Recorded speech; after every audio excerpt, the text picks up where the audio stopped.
கிச்சனை ட்ரெண்டி ஆக்கக்கூடிய ஒரு 4 யூனிக்கான ப்ராடக்ட்ஸ் பார்ப்போமா. என்னோட ஹானஸ்ட் ரிவ்யூவும் சொல்றேன். ஃபர்ஸ்ட் திங் பாத்தீங்கன்னா இந்த மெதுவடா மேக்கர். ஃபர்ஸ்ட் திங் இதோட குவாலிட்டி பாத்தீங்கன்னா டாப் நாட்ச்ல இருக்கும். ஃபுல் அண்ட் ஃபுல் ஸ்டெயின்லெஸ் ஸ்டீல்ல நல்லாவே ஹெவியா இருக்கும்.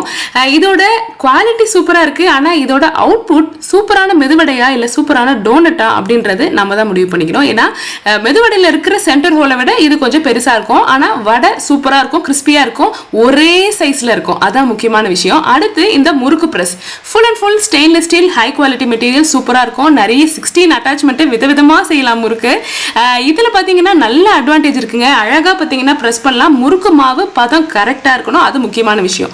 அடுத்து பாத்தீங்கன்னா இந்த எண்ணெய் பலகாரங்கள்லாம் எடுக்கக்கூடிய கரண்டி.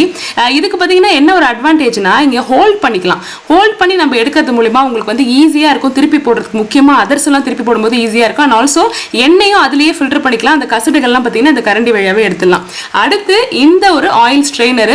ஸோ இப்போ நீங்க வந்து டக்குன்னு அந்த எண்ணெயை வந்து வேற பாத்திரத்துக்கு டிரான்ஸ்ஃபர் பண்ணணும், இல்லைன்னா நான் ரீஹீட் பண்ணது போதும், இதை நான் வந்து எடுத்து வைக்கிறேன் தோசை சப்பாத்திக்கெல்லாம் யூஸ் பண்றதுக்குன்னா இதை நீங்க யூஸ் பண்ணலாம். இதோட ஸ்டெயின்லெஸ் ஸ்டீல் குவாலிட்டி கொஞ்சம் கம்மியாக தான் இருக்கு முன்னாடி சொன்னதெல்லாம் கம்பேர் பண்ண விட. பட் ஸ்டோர் பண்ணிக்கிறதுக்கு ஒரு நல்ல ஆப்ஷன் தான். இதோட எல்லா லிங்க்ஸும் நான் ஸ்கிரீன்ல டிஸ்பிளே பண்றேன், தேவைன்னா செக் பண்ணி பாருங்க. Bye by.